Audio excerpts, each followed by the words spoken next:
post-shooting trauma peer team first established in 1988 and still in existence.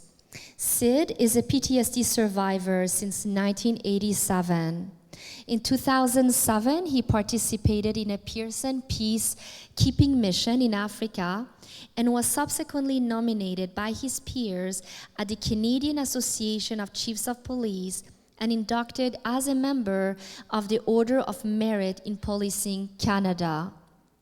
Since his retirement, he has written 2 books addressing trauma, 56 Seconds and How to Survive PTSD and Build Peer Support, and co-authored Walk the Talk, a boots-on-the-ground peer and trauma support systems guide in 2016 with Brad McKay.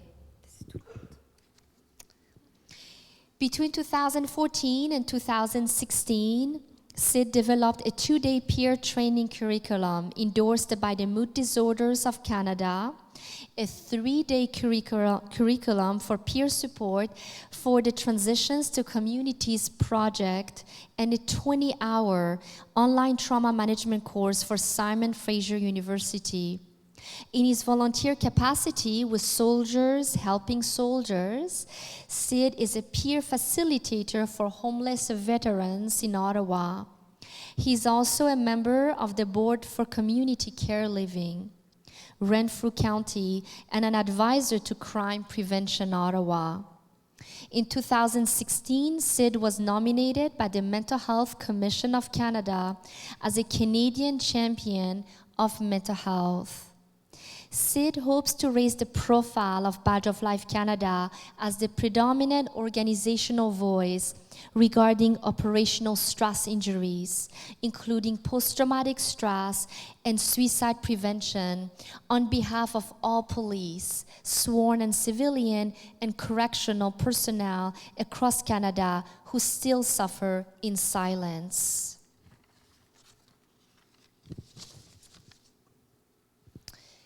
Brad McKay is a retired veteran with 33 years of service with York Regional Police.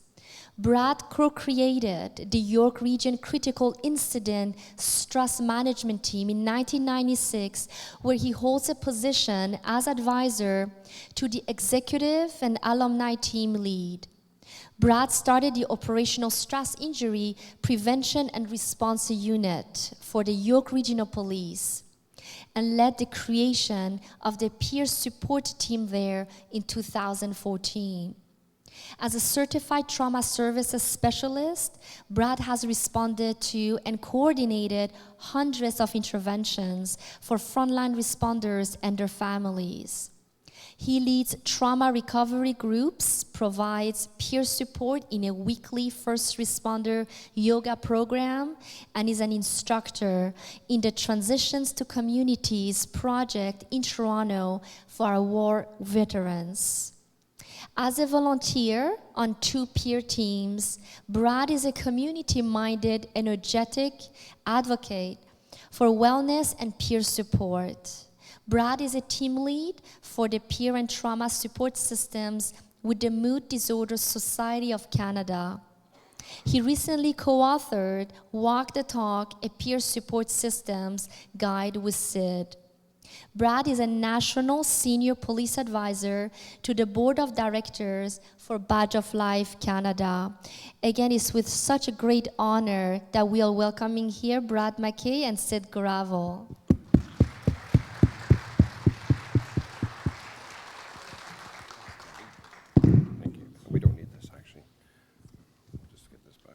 Sure. We don't need this. So you've got your own mic on the loud, right? I didn't turn it on. Yeah, I think so. Mod? No, I didn't turn it on. That's great. We got the podium back. Thank you. We know that we have some time constraints. We know that we want some lunch pretty soon. It was so valuable to hear these speakers. So what we're going to do is we're going to hit the main focus of what we're trying to do and what we're trying to say. And we're going to try and get you guys to lunch as soon as possible. But there's some key things that we want to share with you to make sure that you have something to take home with you. So you might be a bit too close to me, I don't know. With the Simon?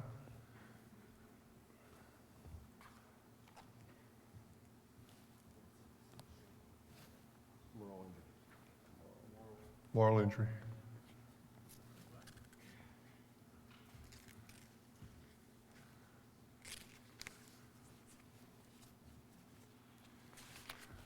All right. When I got training for the Pearson Peacekeepers, they had us prepare a PowerPoint presentation that we had to do in 20 minutes and then put up on the slide. And as part of the training for working in Africa is that they had you stand up on the stage and pull the plug on your slides, and you were supposed to speak without it after all. So it looks like the plug got put back in, so we'll be able to go from here. So I want to talk to you, Brad and I want to talk to you today about the third pillar of mental health, distinguishing moral injury from PTSD. We share this information with you from the perspective of not academia or mental health professionals, but as boots on the ground, a couple of guys, grunts, who over a long period of time, 30-some years experience, 28 years ago for me, 32 years ago for Brad, in terms of being involved in incidents that traumatized us substantially and led to a lot of pain and suffering in our personal lives. To come to recognize that there were certain things that were missing in how we felt we were treated to help us get better. And we share that information with you now from the perspective of survivors and from our deepest beliefs, heartfelt beliefs in terms of what we needed. So is it the big green button? Big green, yeah. All right. So we know, and we talked about today, and we heard some wonderful presentations in terms of the chemicals and the pharmaceutical industry dealing with the body and how it reacts to trauma. And we also know that there are all sorts of therapies out there in terms of dealing with how we can get our brain to think a little bit more comfortably in developing self-care plans, and trying to refocus our attention on things that are important. But one of the things that we don't talk about very much is the spirit and the soul, which deals with the loss of pleasure in life, identity crisis, self-value, and spiritual confusion. We don't talk about that because it's such a personal thing, and it's very much something that we have to address on our own.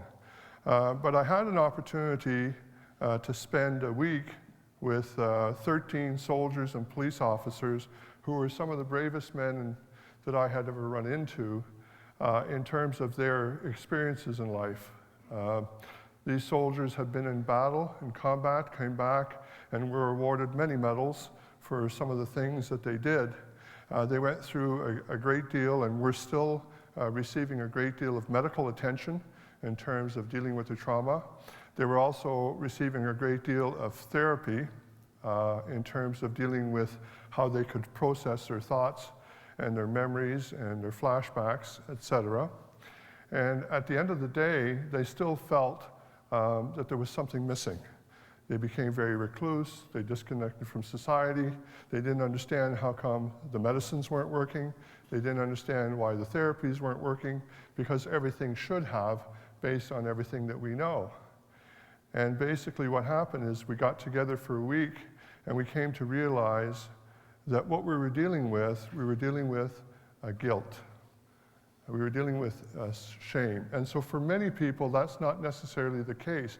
But for some of us, it is the case, especially when you hear that a soldier is good at doing the job, but was not prepared for the fact that the enemy would be a 12-year-old.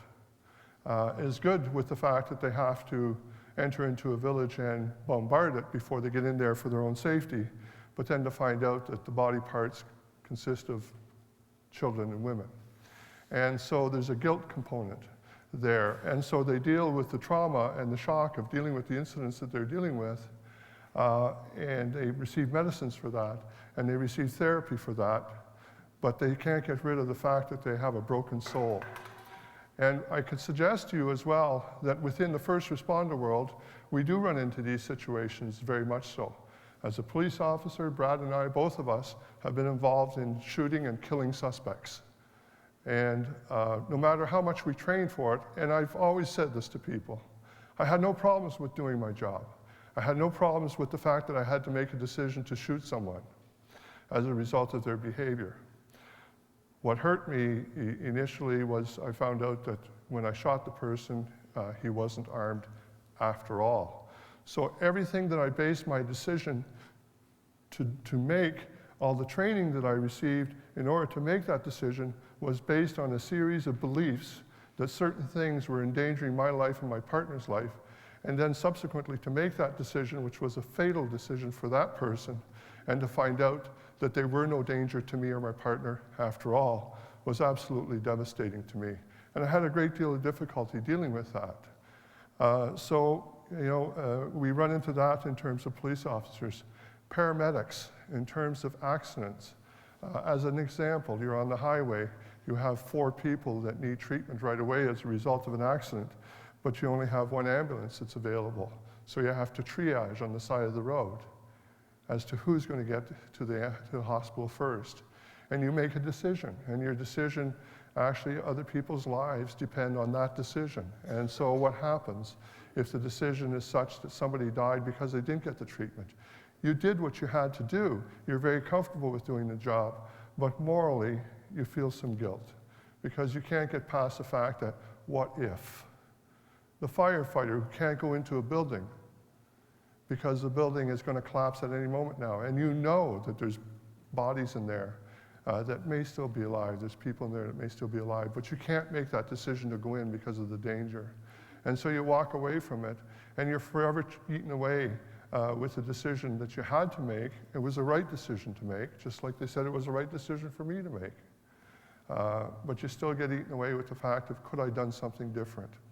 And when we talk about the medical, dealing with the chemical imbalance and the therapy, dealing with self-care, et cetera, we have to ask, do we really talk about the spirit, my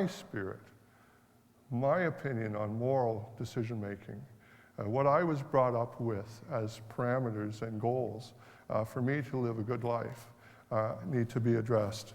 And so I refer to the soul. So we try to define moral injury, but it's very difficult. But one thing that we can say is that within PTSD, there is a component there that for 1/3 of the people, we need to address the fact that, is there a guilt component here? Is there this whole issue of a decision and ethical conflicts? PTSD treatments focus on eliminating fear, but fear is not always the root cause of the problem for somebody who's suffering from a moral injury. It's the ethical conflict. I remember after my shooting not wanting to go to anything that my sons were involved in because I had a great deal of difficulty standing with people at a football game or a soccer game or when they were playing hockey and feeling comfortable with people because for me, I always felt that they saw a big K on my forehead, killer. Nobody ever treated me poorly. In fact, I got a lot of respect from people for having done my job. But inside, it was eating away at me for that. And it was difficult. And I've met many soldiers who say that that's what's hurting them. They do accept the fact that everybody's very proud of their duty and the job they did. Paramedics, firefighters, the same thing. I hear that many times. Not afraid to do my job, just had difficulty making that decision. So there's conflict and confusion between the second self with the present self. And that's where the disconnect happens. Most of us can turn around after the end of the day in our work and take the uniform off. And we can disconnect from the fact that that uniform required of me to do certain things. And now I'm going to be this person here who's a father and a spouse, a brother, sister, whatever my role is in the community, and be a volunteer at the church, etc. But for some people, when they put the uniform on, and then they have this certain bravado that is required of them to do certain things, and then what happens is they get into this situation that is very intense, and then they try to step away from the fact that they now have the uniform, are now part of a family, and they can't disconnect. They can't disconnect the tragedy of having made that decision and being involved in that situation. And so that's the difficulty for some. Not all. Some of us are very good at being able to take the uniform off. As Bill alluded to at his introduction, I never realized how heavy the uniform was. In 31 years of policing, even with the tragic events that I was involved in, as many of you have been, I had no idea how heavy the uniform was until I took it off for that last time and I took my pension. And I remember going home and saying to my wife, I had no idea how heavy the uniform was until now that I've taken it off and don't have to put it back on again. It's quite relieving. So the transition is, and it becomes a destructive loop. Destructive loop to the point of suicide for some. The 13 that we met, that I talked about for the week, all of them had attempted suicide. All of them were recluse. We had to pry them out of their homes to get together to spend the week with us. And they were thrilled to do so because they were now with people who said to them, me too, I understand. And for them that was very important, that somebody understood that it's not about the chemical imbalance, that it's not about the therapy, that it's about the broken spirit, my spirit. Interestingly enough, look at the date on that journal, February 5th, 2017. This just came out 2 days ago. Dr. Nagy Yosef, University of Augusta, is working through the Veterans Affairs in the United States with 125 soldiers. They're treated with medication, help reduce nightmares, flashbacks, psychotherapy, but about a third of those patients don't respond to either of those things. None of this addresses moral injury and inner conflict. There's always a second chance, but they don't believe it unless it's addressed, unless that conversation's had. So this appears to be fairly new. But we've known about this since the Spartan Wars. There's stuff written about the fact that people committed suicide as a result of the decisions they made as soldiers from the Spartan times. But now we give it a title called moral injury. It's the same old with a new title. And now they're starting to pay attention. This is, as I said, this is something that was announced just 2 days ago in the United States.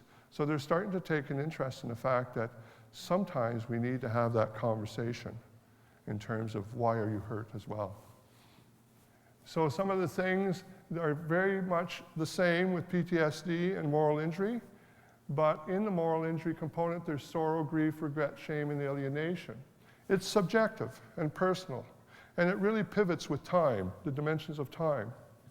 You know, we talk about our ability to understand, who we are and where we are in the world and our ability to make decisions and manage those decisions. But, you know, as a constable, I didn't have to worry about anybody else except myself. As a sergeant, I had to worry about 10 other people. And suddenly decisions were a little bit more difficult to make because sometimes if I didn't make the right decision, one of the 10 or 2 of the 10 might not be as happy as the 8 or the 7 others. And then as a staff sergeant now, I was dealing with 30 to 40 people. And so over time, your ethical parameters and your decision-making processes change as well. So we have to know where people are in that period of time in their lives based on what their parameters are for their ethical decision-making and what's affected for them as a result of being involved in the incident. Now, I'm going through this quickly because of time, but moral injury holds feelings of extreme shame and guilt aside from all the stuff that we have with PTSD, betrayal, regret, anxiety, anger, self-loathing, and self-harm, including attempts to take their own lives. The officers and soldiers that I was with, self-loathing was a big thing. You know, I was stunned actually at how much they hated themselves for having done what they did. And yet, each and every one of them were deemed to be heroes. I was deemed to be a hero for having saved my partner's life. And here's the difficulty with calling you a hero, or calling us a hero when something like this isn't talked about or isn't addressed. You call me a hero, so I have an expectation to behave like a hero. But I feel like a piece of shit. I can't tell you that because it makes you feel good to pat me on the back and treat me like a hero. And I don't want to hurt your feelings because I know you're trying to help me, so I agree with it, and yet I turn around and go home and try to drink my way out of it. And my spouse had to put up with alcohol abuse and drug abuse and a combination of both abuse and a temper and disgust with the job, and yet at work I'd put on a smile. And for me to go back to work was a safe thing Because at work there were parameters, there were rules, policies, and procedures in which I was able to say, this is the way things are done, I don't have to think about it. But at home, there were no policies and procedures, and rules and regulations. And suddenly I'm having to flounder on my own with a decision-making process that I'm afraid to make again. And so the family saw the damage. Work didn't see the damage. And that's a good example of how the family always sees what's going on first. The family's always the first to notice. And there's such great parallels between Sid and I in our stories. But the one difference between us is, and it really impacted the level of moral injury and the depth of the injury, was that the gentleman that I shot and killed, his mother forgave me the next day. And if you can just imagine the impact that was lessened on me, and it made, although the road was difficult, it was much more survivable under the circumstances. So that lady, even though with mental health problems of her son, pulling him off the viaduct the year before, the challenges that they had with him, the mental health challenges, she couldn't save her son, but she absolutely saved me. So it was a huge difference in terms of our situations, even though the situations were so similar. Even the deceased's last name was the same. It's actually quite bizarre how similar it was. But the circumstances and the support and the forgiveness, if it's there, really lessens the injury to the soul. It's unbelievable. I put this slide up here. I know it's a bit of a silly one, in terms of getting dressed in the morning. But I got to tell you how bad it is when you're afraid to make a decision. You get to the point where my spouse, lovely Judy, we've been married over 40 years now, and this happened 28 years ago. So she put up with an awful lot. But basically, there was a period of time shortly thereafter where I was so afraid to make a decision that she would have to lay my clothes out every morning in order for me to know what to wear. And then on the fridge, she would describe, here's what food you're going to prepare, here's what time you're going to do this, here's what time you're going to do that, and you're going to have the kids between this time and this time because she was working as a nurse. And so I was, you're going to order pizza, and you're going to order a movie, and you're going to order Coke, and the kids are going to be thrilled because it's the daddy's supper. And at 7 o'clock, you're going to give them a bath. And she had to write all that out for me. And that may sound silly, but the point was, I had lost so much confidence in my ability to make a decision that would hurt somebody that I was afraid to make a decision. I came home one day, and she said, what would you like to have for supper? We have a choice, fish or chicken. And I said, well, I don't know, maybe fish, would have been a nice answer. Instead, what I said was, why do I have to make all the decisions around here? A stupid thing like that. I mean, she was already making all the decisions around the house. She had taken over all the bill paying, everything like that. And here I blow my top over being asked between fish and chicken. And all I could have said was chicken or fish. And then instead, I went nuts and said, look, I don't want to make decisions. Last time I made a decision, somebody died. And of course, she started crying. And then I started crying. And I thought, this is silly.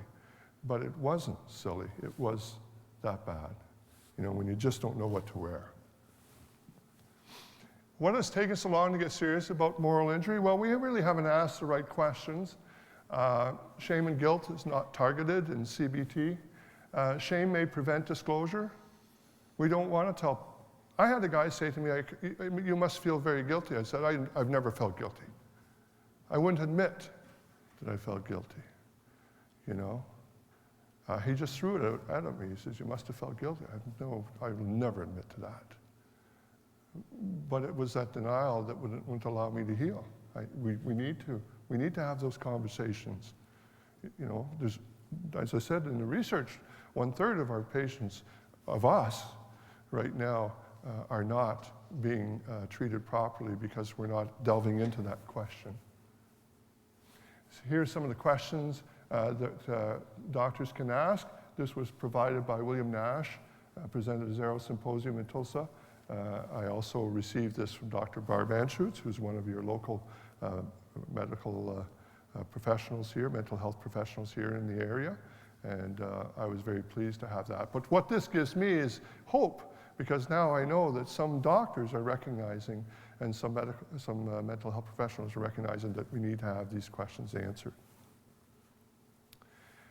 Dr. Jonathan Shea, who has many years of working as a treatment mental health doctor for the Veterans Affairs, says that to him, the key is peer support, is the key to the recovery. He says he can't emphasize that enough. And the week that I spent with those 13 soldiers and police officers was proof to me. It's not exactly clinical proof, a study, but it was proof to me of how important it is to be able to be with someone who, as they're listening to you, can say, me too. I get it. I get what you're saying. You're not alone. Believe you me. I feel your pain. I absolutely do. And in fact, I'm thrilled that you're sharing that with me, because now I know I can talk to you as well in terms of that. So it's the veterans themselves healing each other that belong at the center stage, because it's such a personal thing in terms of dealing with the spirit. This is a definition that I put together after 28 years of working as a peer, and I think I've tried to capture most of the key components. It's a foundation piece that connects with empathy. I know there's people that are very sympathetic and like to get into peer support.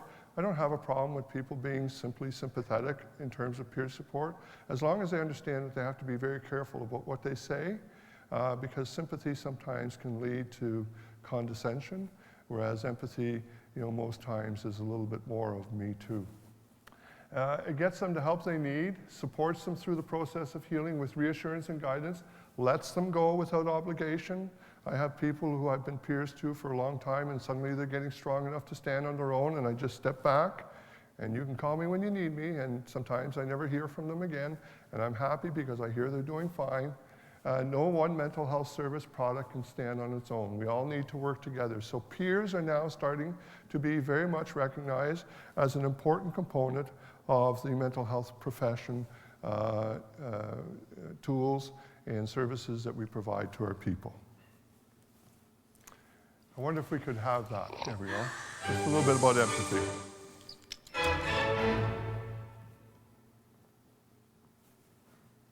So what is empathy, and why is it very different than sympathy? Empathy fuels connection. Sympathy drives disconnection. Empathy, it's very interesting. Teresa Wiseman is a nursing scholar who studied professions, very diverse professions where empathy is relevant, and came up with 4 qualities of empathy. Perspective taking, the ability to take the perspective of another person or recognize their perspective as their truth. Staying out of judgment, not easy when you enjoy it as much as most of us do.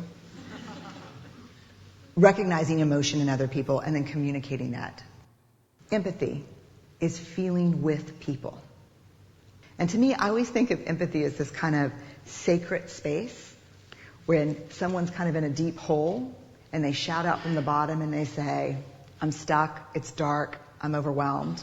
And then we look and we say, hey, climb down. I know what it's like down here, and you're not alone. Sympathy is, ooh, it's bad, no, you want a sandwich? Empathy is a choice, and it's a vulnerable choice, because in order to connect with you, I have to connect with something in myself that knows that feeling. Rarely, if ever, does an empathic response begin with at least. Yeah. And we do it all the time. Because you know what? Someone just shared something with us that's incredibly painful, and we're trying to silver lining it. I don't think that's a verb, but I'm using it as one. We're trying to put the silver lining around it. So, I had a miscarriage. Oh, at least you know you can get pregnant. I think my marriage is falling apart. At least you have a marriage. John's getting kicked out of school. At least Sarah is an A student. But one of the things we do sometimes in the face of very difficult conversations is we try to make things better. If I share something with you that's very difficult, I'd rather you say, I don't even know what to say right now, I'm just so glad you told me. Because the truth is, rarely can a response make something better. What makes something better is connection.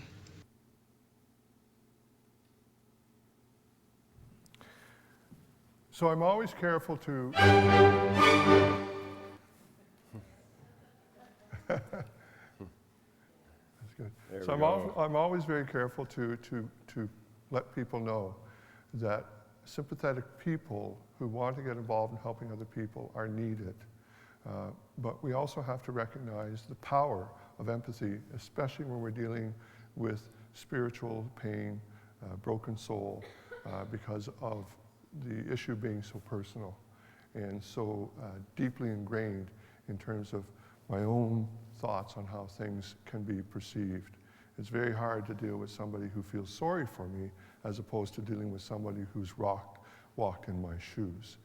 And we'll go from there. Brad, I'd like to offer this to you here. Yep. So, as you know, Sid and I are very passionate about peer support. We've devoted much of our life to it, and we believe in it, and we believe in the whole partnership with the mental health profession and all sorts of options out there for people.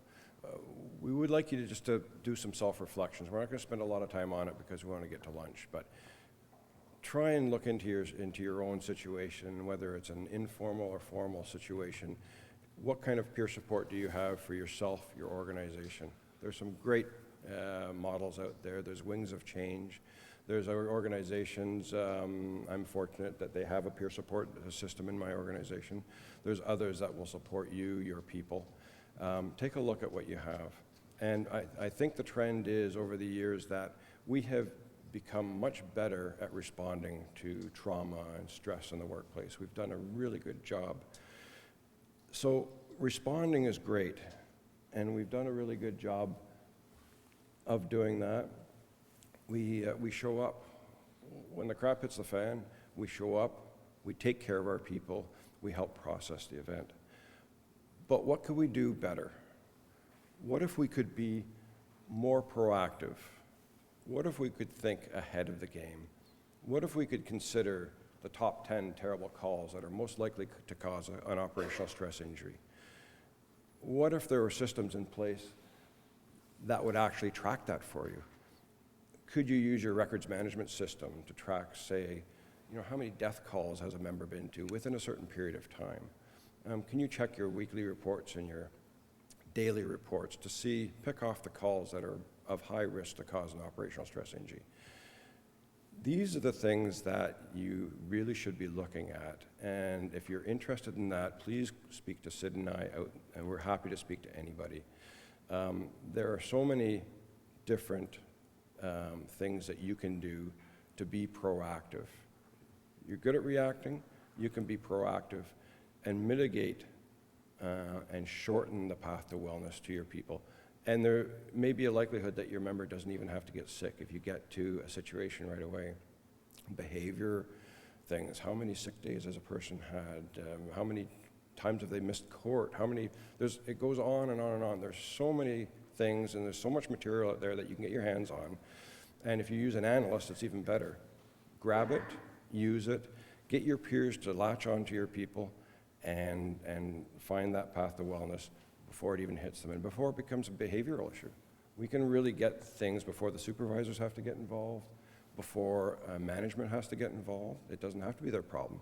It can be our peers' problem. We take care of our peer and our family in a very proactive way. It can be done. It should be done. And we know how to do it. And we've been through that. We've created systems that work. So please come see us if you're interested at all. The only other thing that we would like to encourage you to do is something that we practice ourselves. We try and stay as healthy as we can, a fitness regime, and there's such power in connections. There's such power in our family connections, our friends. The Harvard study, the longest study on connections in the world, 70 years, and they're still studying these people. It's incredible. And the bottom line is that people live a longer and healthier life who have meaningful connections in their lives. And that's not number of connections, it's the quality of those connections. And I can't underestimate that much. It works for me, it works for Sid, he's been married forever, and that's your strength. Some of them good. Yeah. Most of them good. good. Well, yeah. Oh, you're not speaking today. You're cut off. We want to eat. Well, you can speak to Judy out at the table at lunchtime, and she'll fill your ear for sure. So we encourage you to have some fun out there and find your inner child. Put on your onesie, have some fun. Doesn't he look great? And find that fun in life. As was mentioned earlier, find something that you look forward to every day, with yourself, with friends, with family, and really do something to take care of yourself and be well. And we are here. There's a peer support network out there, informal and formal. Nobody ever has to be alone. And we go through this together, and we're all stuck with each other. So as ugly as it is up here, we're all family, and we're here to take care of each other. So, be well, and please come see us if there's anything else you want to talk about. We could talk forever, but we're really hungry. So thank you very much. Yeah, thank you.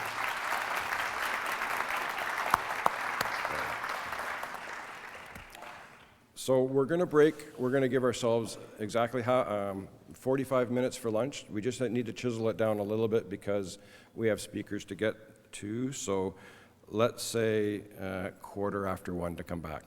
Thank you very much.